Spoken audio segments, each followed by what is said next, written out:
Sujay. Good afternoon, wherever you are in the world, because we are international, we're global, coming to you from the Global Black Women's Chamber of Commerce in partnership with Charisma Speakers from New York, from me, from Hanover, Maryland, and from Minnesota. We welcome you and we greet you with joy. This is a wonderful Wednesday for women, and we are delighted and excited to have you.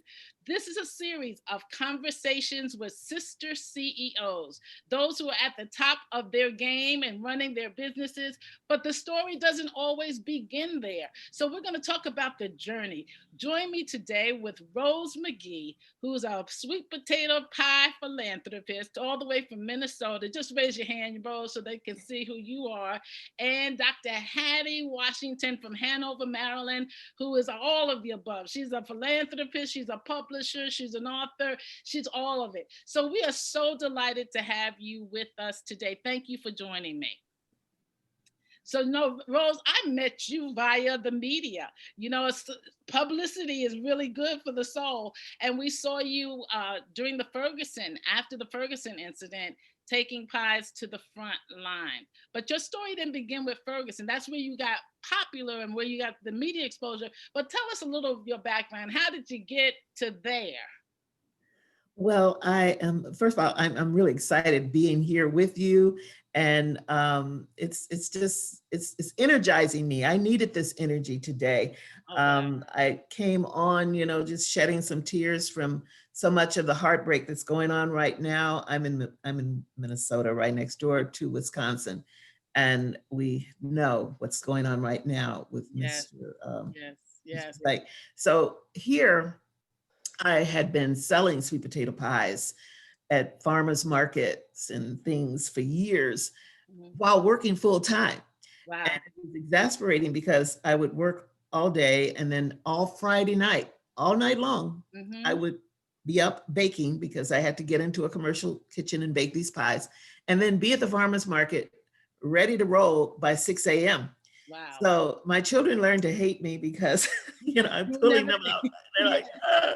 So anyway, that's how it started. And then after a while, I realized I'm really not making money because to make a quality product with quality ingredients, as the sweet potato pie is, it takes time. It's not the kind of dessert that you just go in and, throw it in out of a can and there you go. It takes time, and especially to get a good one. So my tax person was saying, Rose, you're really, this is why you have no money. And she's the one. Even basically, you were pretty much breaking even, or sometimes even going in the hole, right? I was going in the hole, and that's what she called me, a pie philanthropist. She says, all you're doing is just making pies, and it's beautiful. So anyway, I backed off and I stopped the sales for several years, and then one night I was watching Ferguson. And that's when it happened. And you took pies to the front lines of those who were marching and protesting peacefully. Well, that was my intent. Okay. And by the time that I got there, that initial protest had stopped. So the people who were there at that time were people like me who were coming from around the country just to be there and to do whatever we could do to help offer some sort of help. Yeah, and I had a trunk load of sweet potato pies. And what occurred to me was go over and ask someone if they'd like a pie. Okay. And that's how it started. And people then the history was begun. Yeah. And we're going to come back to, since then, subsequent to that, what other kinds of events you've been at, which kind of catapulted you into the national and international news. But Dr. Hattie, you also have a story, and you didn't just have Dr. Hattie's cookbook, which we're seeing in the background there, which is a #2 bestseller on Amazon. But what was your journey? You had some experience, a bachelor's, a master's, and then you were a doctorate, which was overseas.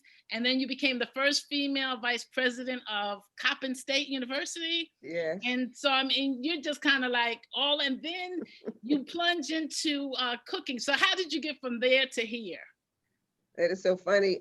When I first did my book, Driven to Succeed, yes, which was it's a memoir about my life story, because I wanted to talk about the challenges in my life, because in 1959, when my schools closed down in Prince Edward County, Virginia, because there was the massive resistance to the Brown versus Board of Education. And that's so rather than to integrate the schools, they closed down all the schools in Prince Edward County. So I was 11 years old and in the 5th grade. Wow. So the schools were closed for 5 years. Oh my goodness. Yes, so my father sent me away to Norfolk to stay with a relative I didn't know. Wow. So I was really a foster kid of sorts because he paid her to keep me.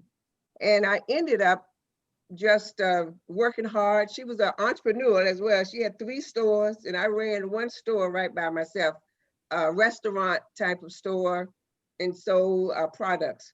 So that's how I learned a lot of the recipes, and also living in the country before they closed my schools. Everything my stepmother cooked was from the garden. Yes. From the orchard or the barnyard or the pasture. Everything we ate was organic before we knew what organic was. Really meant, exactly. So then fast forward though, you start a foster care company for your kids. Tell us about that. So just to get back to, so I wrote about that in this book. And so when I talked about all the health food that we ate, and people were asking me, well, are you going to do a cookbook? And I had not planned to do a cookbook. Okay. So finally, I just put all my recipes down because I've been cooking for years. Love to cook, is therapy. And I just end up with the cookbook. So what's your best dish? What's your best dish? Is it the bread pudding? Oh my goodness. I called, all of these are my food favorites. That's why, that's the name of the book, on Hattie's food favorites. So what's your food number favorite? One what's your favorite? Everyone loves my bread pudding. Okay, that's my what you're bread known pudding. For. Okay. And it's the healthiest bread pudding you ever want to see with my ingredients. Okay, let me ask both of you a question. We talked about being passionate and profitable, but there's also another P. There's pain before profit. Pain in our lives, pain that we're seeing in the world, which both of you responded to. What's the most painful experience that you think really catapulted you to success? Rose? Being broke, you know, you just have to call it for that. Being broke helped me to realize that this business that I had in mind was not going the way that I wanted it to go. But I released that. And then I stepped into the passion of doing the skill that I had of making the pies and giving them away. Okay. That's what I decided. I'm just going to give them away as a gift to comfort others.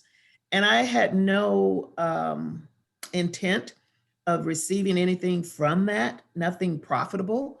But what I discovered was that brought me joy. So I had to step into what was bringing me peace of mind. It wasn't like I was, you know, without, because I had a job. Right. But at the same time, the fulfillment was missing. That's a key when word. I just stepped into using the art of making the sweet potato pie, which I consider to be the sacred dessert of Black culture. Okay. I just stepped into that. Unlike Miss Hattie here, I'm not a cook. I don't. Yes, I do cook. Yeah. But I tell people, your sweet spot. Yeah, and I just felt that, you know, I want to do this, and I didn't call the pie; it called me. Okay, and I want you to hold that point right there. What called you, Dr. Hattie? So you had pain. You're 5th grade. You're 11 years old, from Prince Edward County, which is where my dad is from, and he moved to Baltimore. So we may be kin, actually. But so you're a young girl. You're sitting at the feet of a relative. You're learning some business. You don't even know it's entrepreneurship. Absolutely. But then you come to Baltimore and you open a home for foster boys who are going through their own pain. Tell us about what was the pivotal moment. What caused you to, it was how many hundreds of boys were raised in foster care that you took care of? How many were there? Over 100 boys that we reared in the 22 years that I was open. Wow. God bless you. And one of the things, when we would come home in the country, my stepmother always had something cooking on the stove. So when you walked in the door, you smell some bread pudding, or you smell some rice pudding, or pot of Great Northern beans, or some fried chicken. So one of the things I wanted to do with my foster boys And it was when they walk in the door, I wanted something to be smelling. Yeah. I told the staff, I don't care if you cook some sugar and cinnamon on the stove. I want them to smell something cooking, because food is so inviting to kids and to everybody. So that's one of the reasons I wanted them to smell food, but also teaching them to cook, teaching them math by measurements. Oh my goodness. Having them to help me cook. And if I'm cooking for, the recipe calls for 4, I'm cooking for 12. Yes. So how much flour do I use now? Or how much? So they had to multiply that. So they're in the kitchen with me cooking. They don't know they're learning math. I did the same thing with my 2 daughters. I love it. I love it. And so, you know, all the things that we did, but the piece of the foster kids, when I went to stay with a relative, I really felt out of place. I didn't feel welcome. I just felt like you were snatched from your warm community and you stand with a stranger. Yes. And they're trying to just use you for working and etc. So when I was assistant superintendent of schools and I found these foster kids on the corner in the middle of the day, I just stopped the car. Being from the country, we knew everybody. So I know you in my school district and I want to know why you stand on the corner at 1 o'clock in the day. And they told me they were foster kids. I put them in the car. It took them back to my office and found out that they were runaways and they didn't want to deal with these kids. It's like, well, you know, there's a lot of paperwork. But so now many of them are young men and doing very successfully. They're all grown now. Oh, yes. We got them. My first young man I took home, he graduated from Compton State. He's an IT executive. Have another one who's a teacher, getting ready to be a principal in Florida. And somebody's at Johns Hopkins. We got one at Hampton University. But anyway, they are just success. So let me ask you this. So you did measurements in your kitchen. You know, you had to do 4 times 12 for your flour. So what is the measurement? What is the recipe for a good life? What did you pour into your children and those boys? Ms. Rose, what did you pour into life? So is it a dash of love? Is it a cup of flour? What would you make as the recipe? Give me 4 ingredients for a good life, Dr. Rose. 4. Well, sweet potato is a root, right? Okay. I think of the roots. Okay. And it's so important that our young people understand who they are. And I'm finding that as adults, we have to also understand who we are. So I just say a whole big bushel, a whole big bushel of roots. Yes. Because the more we can grasp that, the better. And then I think about the spices. You know, you've got to have fresh spices. Yes. Not spices that have been sitting too long, because if they sit too long, especially if they're not a certain quality, they will what? Diminish in their potency. So when you've got the spices of life that are important, and for me, that means having people in your life who are positive, who are uplifting, because those negativities can bring you down. And what? You're gonna make sweet potato pies and do what? You taking them down to Ferguson? No, you've got to have somebody who's gonna say, yeah, go ahead then, do it. And those are some powerful ingredients right there for me. Okay, and I'm gonna just say something to the audience. I'm gonna come to you, Dr. Hattie. So we will be taking questions and answers in about 20 minutes. So please put your questions in the chat box, and our producer Angela will come on and we'll take as many questions as we can at the end of this wonderful, amazing conversation. In case you just joined me, we have Rose McGee, who's a sweet potato pie philanthropist, and Dr. Hattie Washington, who's just a conglomerate. She's a little bit of everything. She's a wonderful woman, and both of them I now call my friends and colleagues. So it's wonderful to be with you. We're talking about a good recipe for life.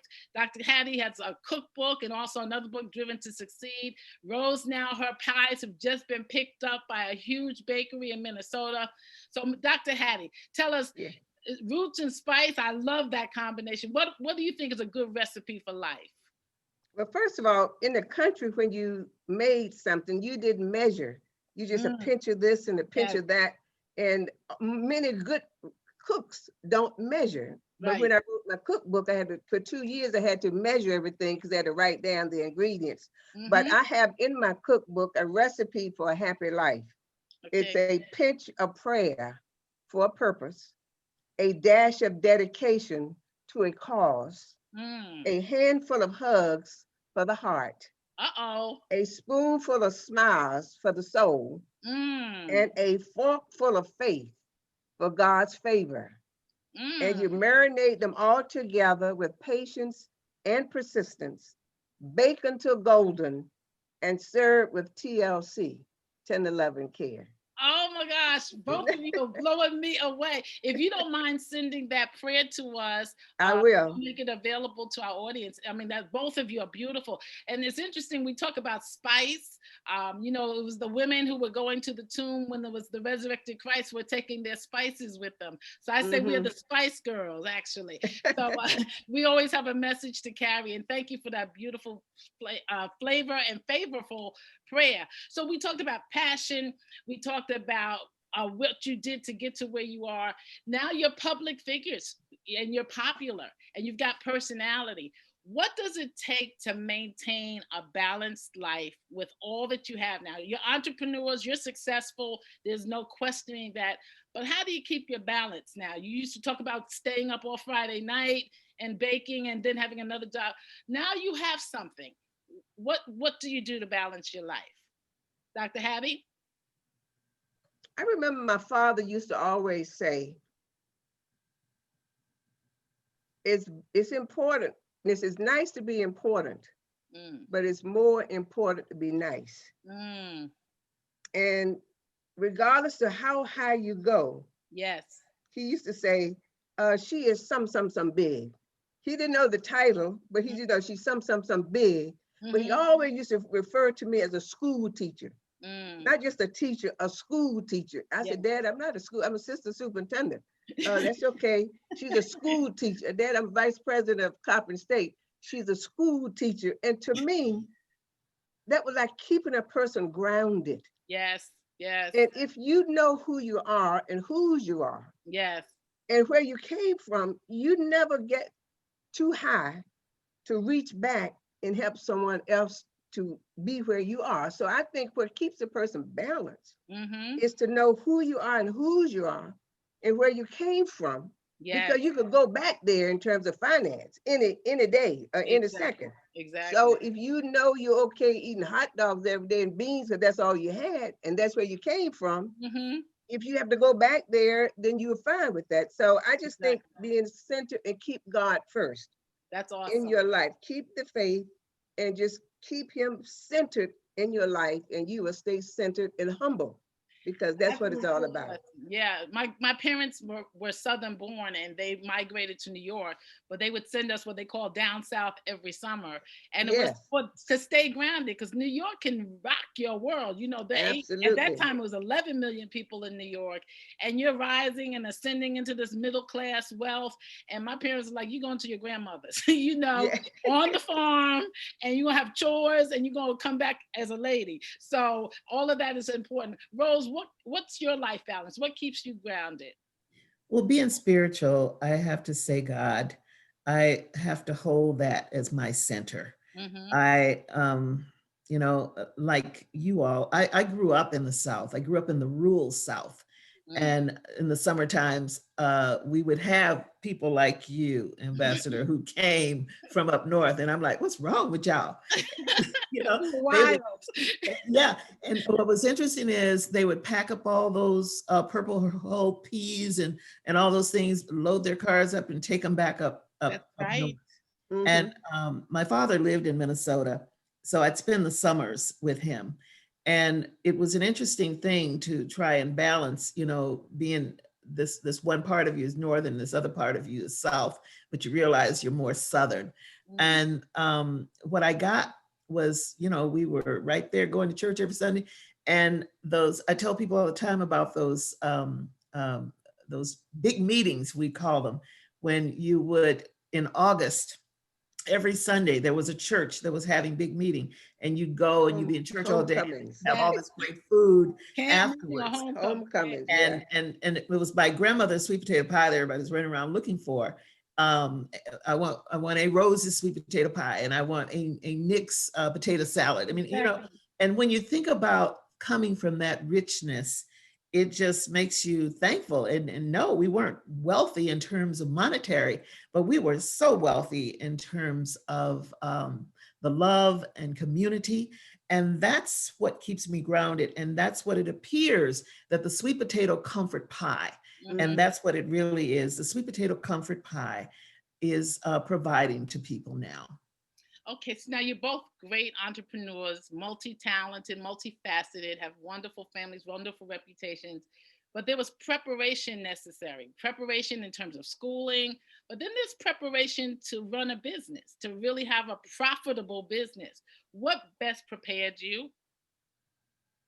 Well, I was actually a business major in school. I went to HBCU, Lane College in Jackson, Tennessee, and my minor was secondary education. So I was going to be a teacher. So I could have been following that track, and that's where I started, was following that track of teaching. And, you know, if I'd stayed at home, I would have been a teacher or preacher's wife or, you know, or social worker. That was just the way it was going to be. Exactly. But somewhere in there, I did leave and I went to Denver and started working in corporate America. So that's the direction that I started going. So being in corporate America, IBM Corporation, eventually in Minnesota, I just, you know, was able to now kind of go back on my business skill, into my business skills. Okay. But still, when I decided, I didn't decide, when I was called to start selling the sweet potato pie, I went through a redevelopment process, if you will. It was a program where you could go through to learn and understand business skills. And going through that is what helped me to realize that I did not need to start a brick and mortar. Because if I had, I would have gone under. But it helped me to really look at the figures, look at the dollars, and to sell a sweet potato pie, it just wasn't going to work financially unless something major happened, like some big company would come in and buy the pies. Yeah. So you went through redevelopment courses, but you also retooled yourself. You got the tools that were necessary to go into your business. Dr. Hattie, what prepared you for business life? Well, interestingly enough, you would say that. I think I told you when I went to Norfolk to stay with a relative, she had 3 stores. Right. And I ended up running a store. I had to cook the food. I did the inventory. I was on the cash register. I had to do the ordering of the potato chips and everything for the store. And it sort of fell into my lap. Yes. And when I did the boys' home, I didn't plan to do a business. In the country, as Rose said, they would just send kids down the country for the summer. Right. And people just take you home.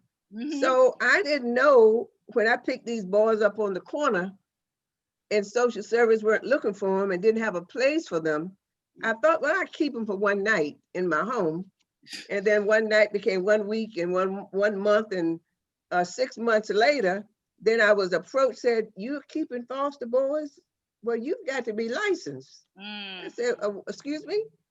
These were boys on the corner you weren't looking for. This is the home. I have a daughter in medical school, one in law school at the same house. So now I got to be licensed to keep some homeless kids on the corner that were abandoned." So yes. Did you establish it as a nonprofit? Well, yeah. Well, first I became a foster home.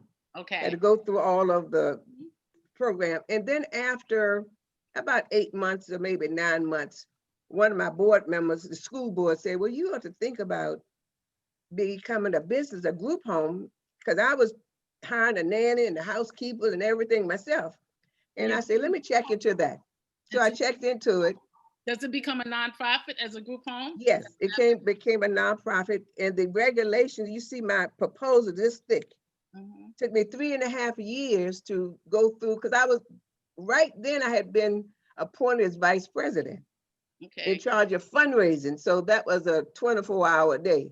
So trying to do the Lord's work, because there was a need. I didn't want to let these boys go because they would get lost in the system. So I had to go through, learn, like you're building a plane while you're flying it. Okay, so you run a group home for 22 years. Yeah. And when do you decide, okay, I'm going to write a book.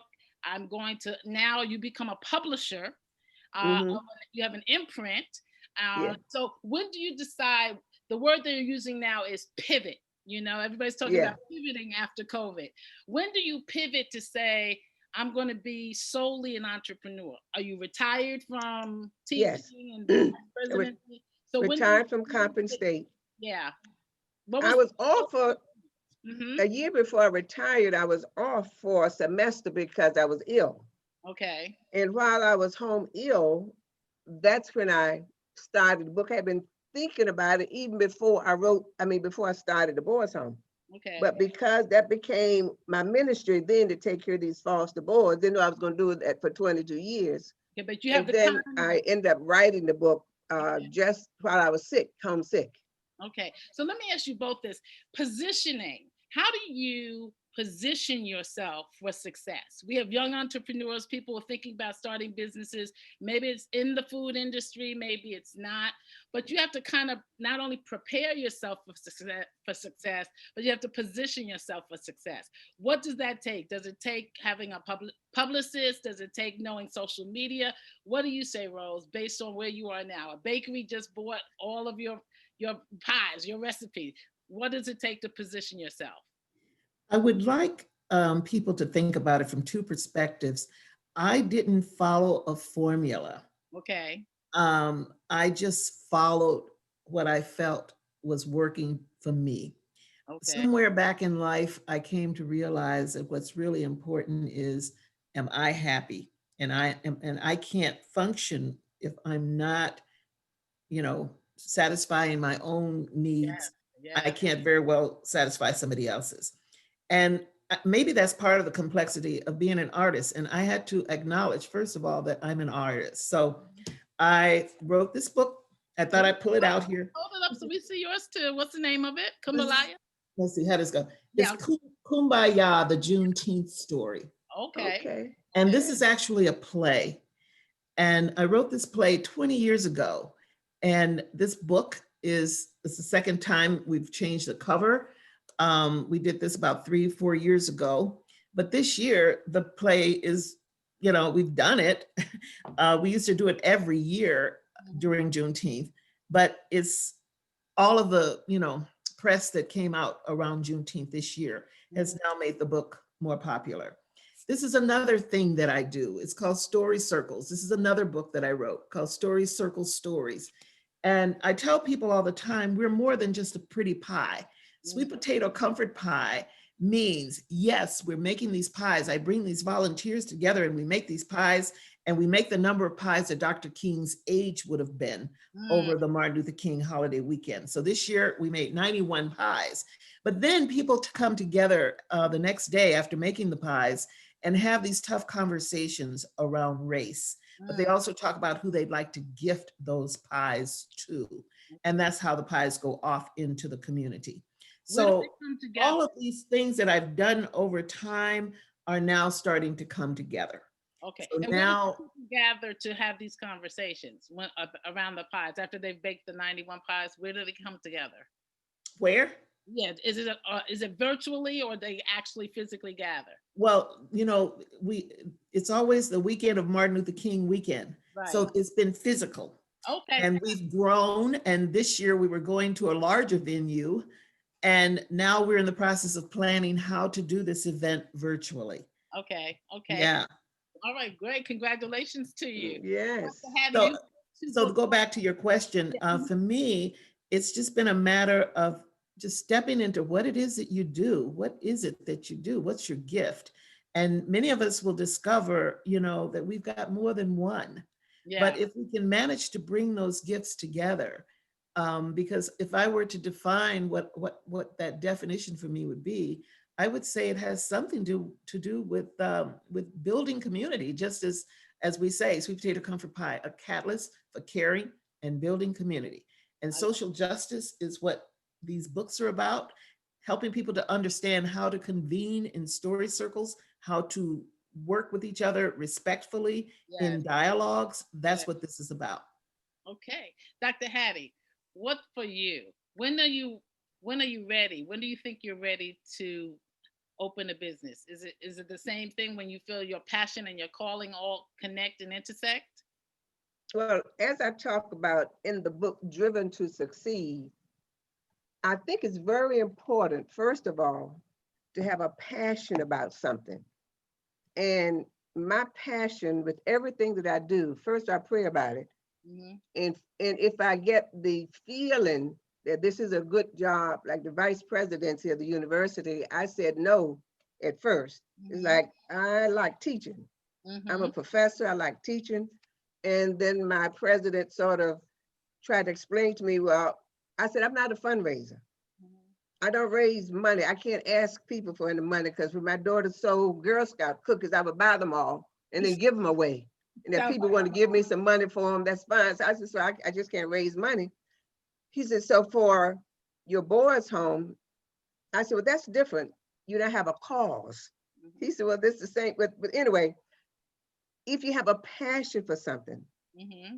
and you know that you're doing the right thing because God has told you to do that. So passion and a purpose. Mm-hmm. And then I look at it as a mission and a ministry. Okay. Because if you're doing God's work, not only is a mission that's needed, mm-hmm. but also is a ministry. And then you grounded. I don't know how to do a business because I've never started a business, but then you kind of have faith that I'm doing the right thing for the right purpose. The Lord is going to send me people, going to help me get this done. And that's what happened. My daughter's in law school at the time. So she helped me to understand all the regulations, helped to write the proposal, and just people, my network, mm-hmm. Some of the same people from my supporters of On Hattie's Place. I went through Leadership Maryland. I went through Leadership Baltimore, Leadership Montgomery. So all of my leadership classmates are also in my database. Okay. And whatever I do, they support me. They books and speaking engagements and that sort of thing. So and you're really good. You're masterful. She sent out an e-blast even after we sent out several, but that's part of the publicity and the public relations. Yes, also, yes. that you got to make sure happens. We're going to take some questions from our audience in 1 minute. We're going to ask Angela, our producer, to come back on. But I want to just ask you one other question, because I heard John Hope Bryant, who's a great wealth management visionary, talk mm-hmm. to our audience, and he said basically, you've been working in corporate America, you have this idea and a passion to run a business. He says, don't just quit the job tomorrow and just jump in there. So what's the in between the passion and the profit? What's the wisdom move people have to make? I mean, both of you were working other jobs, so you had an income stream. So what's the wisdom move in terms of jumping from where you were to saying, I'm going in full throttle? Just give us a brief answer, each of you, on that. What's the in between jumping and profit? As far as the boys' home?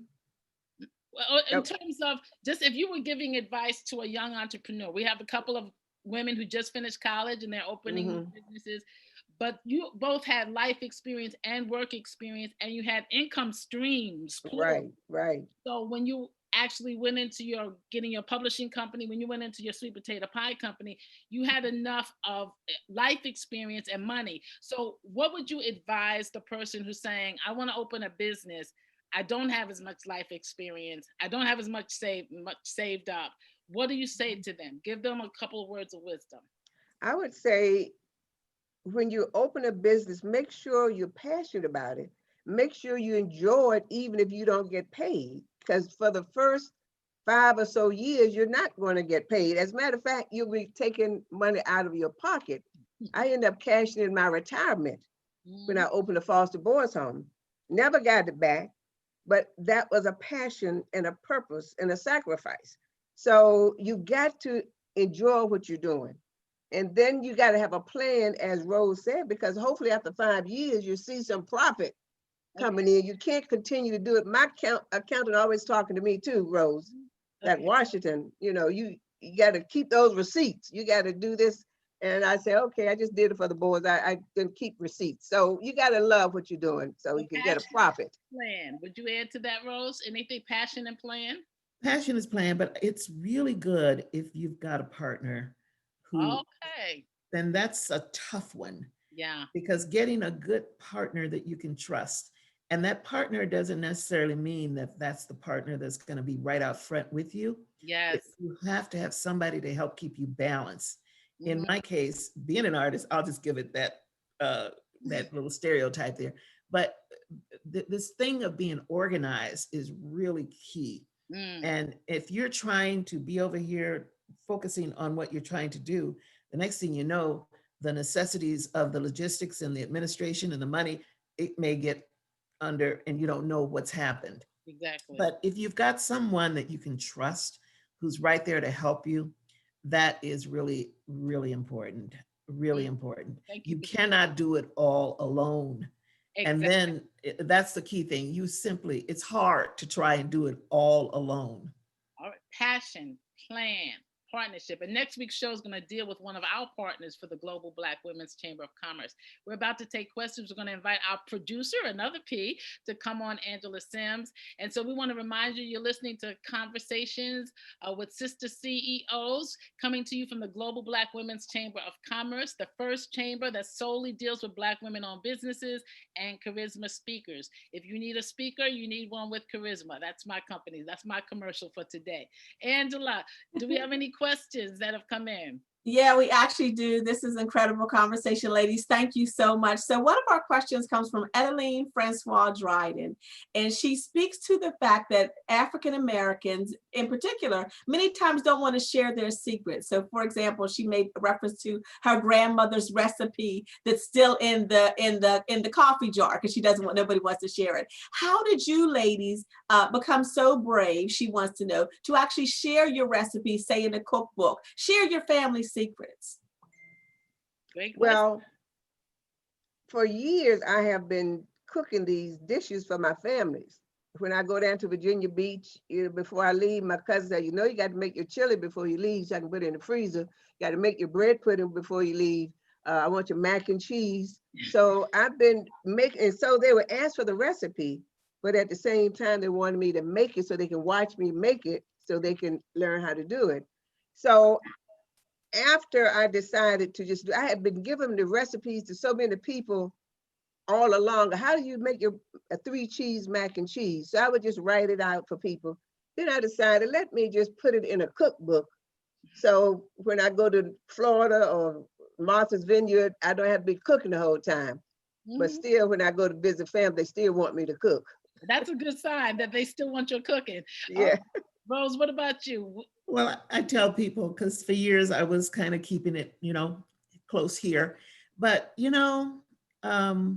what I came to realize after a point was I could give my recipe to 10 people, and all 10 of those sweet potato pies are going to taste different.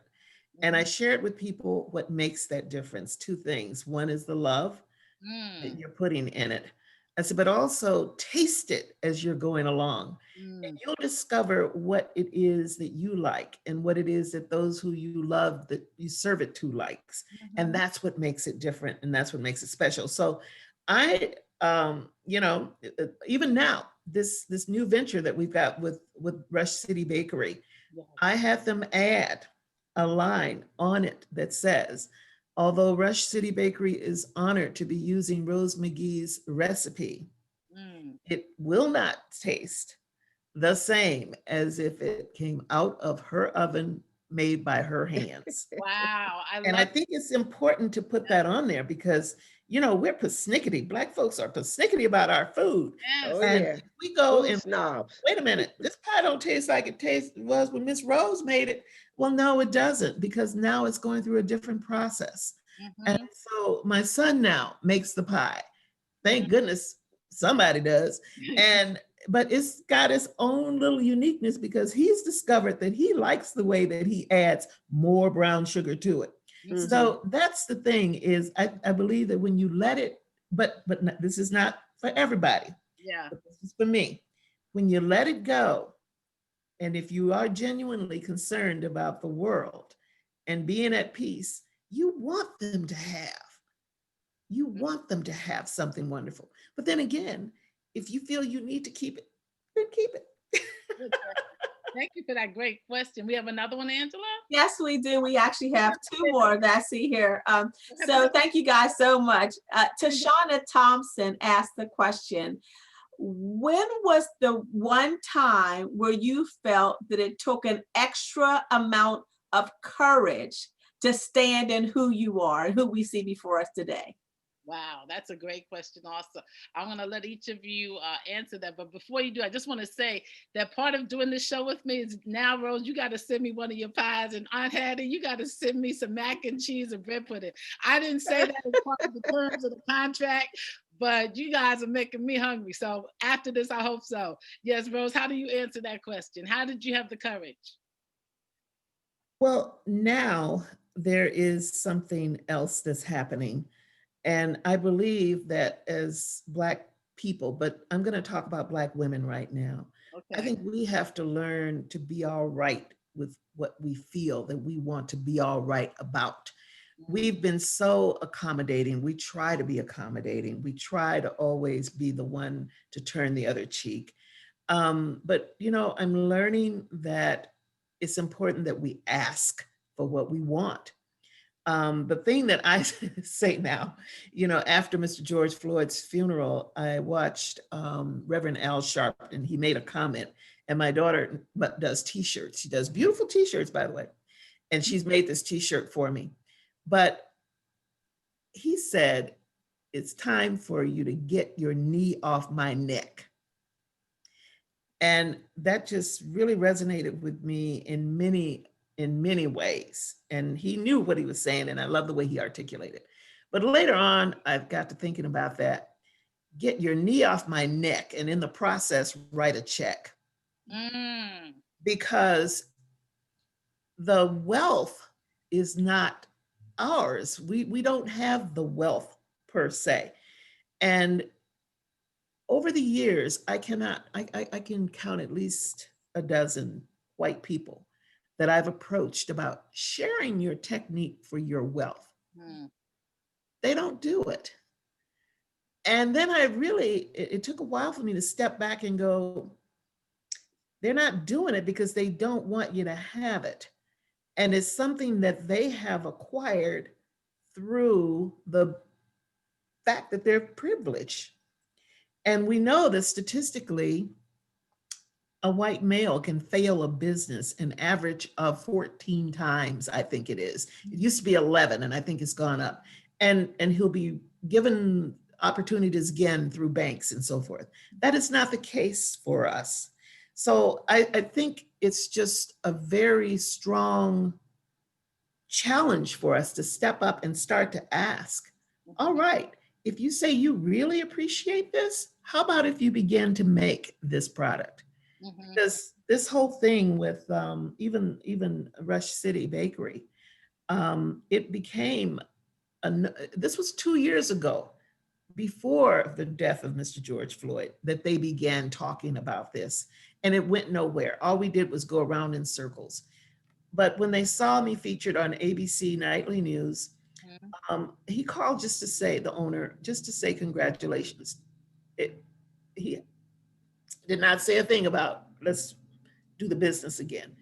And when I got ready to respond and said thank you, it occurred to me, now ask.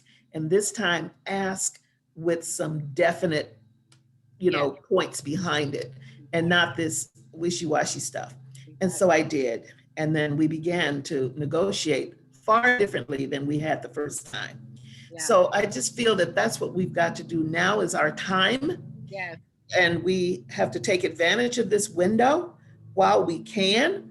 And when we take advantage of this window, whatever comes out of it, we need to make sure that it strengthens us in a way that we have sustainability and we're able to bring somebody else along with us. Excellent point. In fact, next week, I'm glad you said that. Next week's show is going to be with one of our partners who is white and who's helping us create 25 Black women-owned distributorships because, we made a specific ask, and it was after the Mr. George Floyd's murder, and people are saying, what can we do? Well, be definitive about what you're asking them to do. We wanted something specific. So we're going to get 25 new Global Black Women Chamber members, and we're going to have 25 new Black women business owners of distributorships.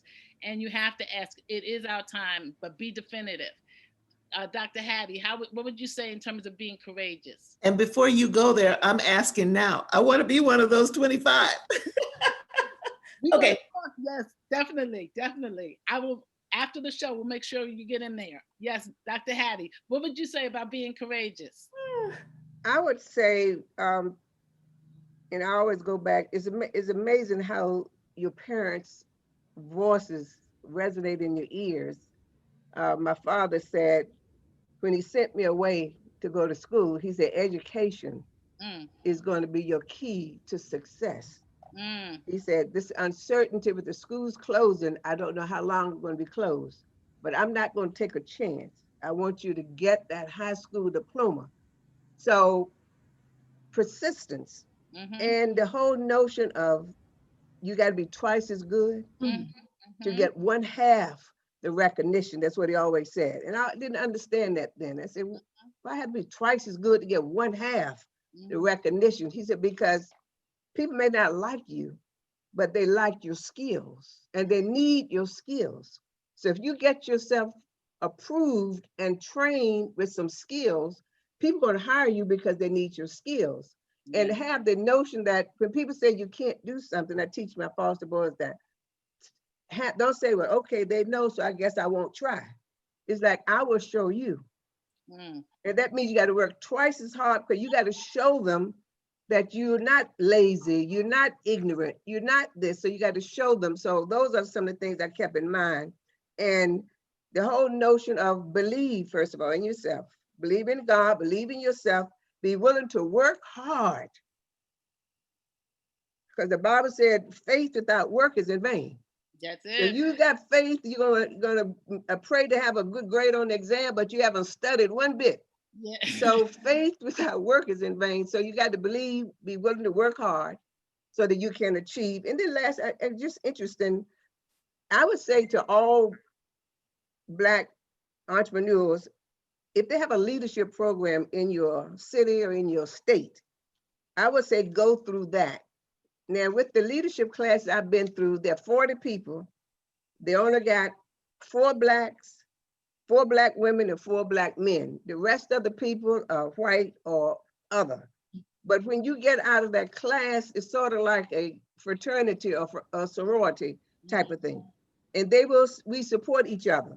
Yeah. So I remember I had 2 Blacks on my board, and my boys had the notion, I don't like white people. I don't like white people. Because the only thing they knew was the white people were police. That's the only encounter they had with white people. They were on my board. We don't like white people except Uncle Lorne. We don't like white people except Uncle Lorne and Aunt Laura. We don't like white people except Uncle Lorne, Aunt Laura, and Aunt Nadine. So the more you expose them to different people, it widens their perspective and you get the assistance. I wouldn't even have Unhattie's place if I didn't go through leadership, because the lawyer, the engineer, the architect, all of those from my leadership class. Yeah. And they were non-Black. All right. So you got to have the partnership with people who believe in your cause, and they believe in you. They say people don't give to a cause, they give to people. Exactly. People give to people. So I don't care if I'm a member of the dog catchers firm. If I said I need some money, they will give to that because they believe in you. And so that's very important to get that support, as Rose said. Go around again to those people who didn't support you at first because they see you as Black first. Exactly. And I thank both of you for sharing so honestly about your courageous moves and understanding partnership doesn't always look like us. You know, profit is green. You know, we're a capitalist society. Yeah, and absolutely. So make sure that your businesses are profitable. And that's why we have formed this collective. So again, we want to remind you, there's still one more week for the National Black Business Month to get the discounted rates to join the first Black Chamber of Commerce that deals solely with Black women's businesses. You can go to globalblackwomencc.org. That stands for Chamber of Commerce, globalblackwomencc.org. But we'll also have in the chat box our membership link. We want you to join. Even if you're a member of another group of Black women business owners, what chambers are able to do is be an umbrella and an arm so that we can get more effective response. We can go up to Capitol Hill and we go there collectively. So it's not a competitor. It's a collaborator. It's a collective, so that we have strength. I always say 1 and 1 equals 2, except when it's side by side, it equals 11.